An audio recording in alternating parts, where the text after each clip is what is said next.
சேவகன் இளமை கலைஞன் இவனே சேவகன், சேவகன் கடமை தலைவன் இவனே சேவகன். எங்க கட்சியில யாரு என்ன பேசணும்னு நாங்க பிளான் பண்ணி கோஆர்டினேட் பண்ணி நாங்க பதில் சொல்லிட்டு இருக்கோம். சோ பத்திரிகையாளர் அனைவர்களுக்கும் நாங்க கேட்ட இந்த கேள்விகள், இந்த குளறுபடிகள், இது எல்லாத்தையும் மக்கள் அனைவருக்கும் எடுத்துட்டு போகும்படி கேட்டுக்கிறேன். தமிழ்நாடு வாக்காளர் பட்டியலில் உள்ள முறைகேடுகள்.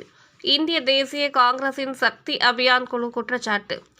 இந்திய தேசிய காங்கிரசின் சக்தி அபியான் தமிழ்நாடு குழு சார்பில் தமிழ்நாடு வாக்காளர் பட்டியலில் உள்ள முறைகேடுகள், குறிப்பாக கீரமங்கலம், ஆலங்குடி சட்டமன்ற தொகுதி மற்றும் சிவகங்கை நாடாளுமன்ற தொகுதியில் உள்ள 95வது வாக்குச்சாவடி இறுதி வாக்காளர் பட்டியலில் கண்டறியப்பட்ட திட்டமிட்ட முறைகேடுகளை வெளிப்படுத்தும் விதமான பத்திரிகையாளர் சந்திப்பு சென்னை பத்திரிகையாளர் மன்றத்தில் நடைபெற்றது. இந்நிகழ்ச்சியில் இந்திய தேசிய காங்கிரசின் சக்தி அபியான் தேசிய பொறுப்பாளர் சுபத்ரா தேவி, திருச்சி மாவட்ட ஒருங்கிணைப்பாளர் மகேஸ்வரி, புதுக்கோட்டை மாவட்ட ஒருங்கிணைப்பாளர் சுமதி ஆகியோர் கலந்து கொண்டு செய்தியாளர்களிடம் கூறியதாவது: ஆய்வு செய்யப்பட்ட 65 லட்சம் வாக்காளர்களில் 30 லட்சத்திற்கும் மேற்பட்டோர் தாங்கள் வசிக்கும் முகவரிகள் இல்லை. குறைந்தது 30 வாக்காளர்களின் பெயர்கள் SIR படிவம் சமர்ப்பித்திருந்தும் இறுதி வாக்காளர் பட்டியலில் இடம்பெறவில்லை. குறைந்தது 50 போலியான வாக்காளர்கள் பட்டியலில் சேர்க்கப்பட்டுள்ளனர். 46% மேற்பட்ட வீட்டு எண்கள் மற்றும் தெரு பெயர்கள் மாற்றப்பட்டுள்ளன என தேர்தல் ஆணையத்துக்கு எதிராக பல குற்றச்சாட்டுகளை முன்வைத்தனர். நாங்க 10%, 11% ஆஃப் த டேட்டா எடுத்திருக்கோம். It is statistically significant numbers. அதுல 25% பேர் ஒரு வீட்டுல ஒரு ஆள் இருக்கிறாங்க. இதுக்கு அடுத்தது 17, இதுக்கு அடுத்தது இன்னும் ஒரு 15% எப்படி இருக்கிறாங்கன்னு சொன்னா அன்ரிலேட்டட் ஓட்டர்ஸோட இருக்கிறாங்க. ஒரு ஃபேமிலியில நம்மளோட ரிலேட்டிவ்ஸ் தான் இருப்போம். டேட்டாவை ரிலீஸ் பண்ணிருக்காங்க எலெக்ஷன் கமிஷன். இதுக்கு அப்புறமா எலெக்ஷனுக்கு 15 நாளைக்கு முன்னாடி நீங்க இந்த மாதிரி ஒரு ஃப்ராடுத்தனத்தை நீங்க ரிலீஸ் பண்றீங்க.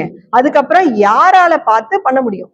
இப்ப நாங்க மார்ச் 26ஆம் தேதி நாங்க இந்த லெட்டரை எலெக்ஷன் கமிஷன் கொடுத்துருக்கோம். அதுக்கு அப்புறமும் அதே பூத்துல நீங்க இந்த மாதிரி 7 ஓட்டை சேர்க்கிறீங்க, அதுல 2 போலி வாக்காளர் சேர்க்கிறீங்கன்னா இந்த 15 நாள்ல எந்த தலைவர் போய் கட்சி வேலையை பார்ப்பாங்களா? பிரச்சாரம் போவோமா?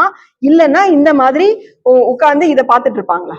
எலெக்ஷன் அத்தாரிட்டி கிட்ட கொண்டு போயிட்டு இந்த மாதிரி டீட்டெயில்டா எதெல்லாம் காணும், என்ன மாதிரி இருக்கு, என்ன ஏது எல்லாத்தையும் டீட்டெயிலா எழுதி அவங்க கிட்ட கொடுத்து 7 நாளைக்குள்ள இதுக்கு நீங்க பதில் சொல்லுங்க அப்படின்னு சொன்னோம். இப்போ கிட்டத்தட்ட 17 நாள் ஆயிடுச்சு அப்படின்னு நினைக்கிறேன். அது இல்லை. இதுக்கு நடுவுல எலெக்ஷன் கமிஷன் ஒரு வேலை பண்ணியிருக்காங்க. என்ன அப்படின்னு சொன்னா, ஏப்ரல் 6ஆம் தேதி ஒரு ஃப்ரெஷ்ஷா புது வாக்காளர் பட்டியல் வெளியிட்டு இருக்காங்க. இதுக்கு ஏதாவது பிரஸ் மீட் கொடுத்தாங்களா? இது எங்கன்னா உங்களுக்கு தெரியுமா? அவங்க பாட்டுக்கு எலெக்ஷனுக்கு 15 நாளைக்கு முன்னாடி சரமாரியா வாக்குகளை ஏத்தி நீக்கி ஏதோ ஒன்று பண்ணி அவங்க ஏப்ரல் 6ஆம் தேதி ரிலீஸ் பண்ணியிருக்கிறாங்க. இதுல என்ன பண்ணி வச்சிருக்காங்கன்னு பார்த்தா, இந்த பர்டிகுலர் பூத்ல என்ன பண்ணி வச்சிருக்காங்க அப்படின்னு பார்த்தா 7 ஓட்டு புதுசா சேர்த்திருக்கிறாங்க. இது ஒரு 2 நாளைக்கு முன்னாடி தான் இந்த லிஸ்டே வெளியே வந்திருக்குது. 7 ஓட்டு இந்த பூத்துல மட்டும் புதுசா சேர்த்திருக்கிறாங்க. இதுதான் அந்த 7 ஓட்டு. இந்த 7 ஓட்டுல பாருங்க, vote number 667 and vote number 670 பாருங்க. அதே சு ரம்யா, அப்பா பெயர் சுந்தர்ராஜன், வீட்டு எண் 14/B/6, வயது 29, பாலினம் பெண். இவங்களுடைய ஓட்ஐடி நம்பரை பாருங்க, அதுக்கு பக்கத்துல இருக்கக்கூடிய ஓட்ஐடி நம்பர் பாருங்க. அதே பர்சன், அதே டேட்டா, ஓட்ஐடி நம்பர் கம்ப்ளீட்டா வேற. என் பக்கத்து வீட்டு இவங்களோட பக்கத்து வீட்டுல இருக்கக்கூடிய இது அப்படியே டூப்ளிகேட்டா போட்டிருக்காங்க.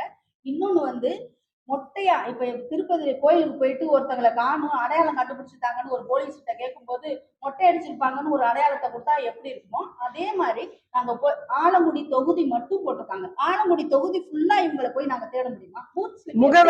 முகவரி அப்படிங்கறதுல வெறும் ஆலங்குடி தொகுதி மட்டும்தான் இருக்கு. மேடம் கேக்குற மாதிரி பூத் ஸ்லிப் எங்க போய் இவங்களை தேடி கண்டுபிடிச்சு கொடுக்கறது.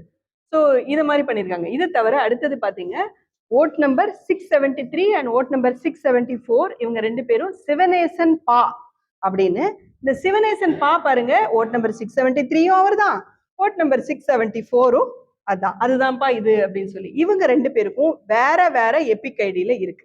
எவ்வளவு தைரியம்! நாங்க இவ்வளவு தூரம் இதை எடுத்து சொல்லி இந்த பூத்ல பாருங்க, செக் பண்ணுங்கன்னு சொன்னா எல்லாத்தையும் நாங்க பாக்குறோம் வைக்கிறோம் அது இதுன்னு சொல்லிட்டு கடைசியில அதே பூத்துல 7 ஓட்டை நீ புதுசா ஆட் பண்ணி அதுல 2 ஓட்டை இப்படி காப்பி பண்ணி ஓப்பனா போட்டிருக்கேன்னா எலெக்ஷன் கமிஷனுக்கு வந்து என்ன தைரியமா என்ன ஒரு அடாசிட்டியோட அவங்க பண்றாங்க அப்படிங்கறது நம்ம பார்க்கணும். இந்த சிவனேசன் அவர்களை தேடிட்டு இருக்கிறோம். பூத்து பூரா இப்படி ஒரு ஆளை காணோம்.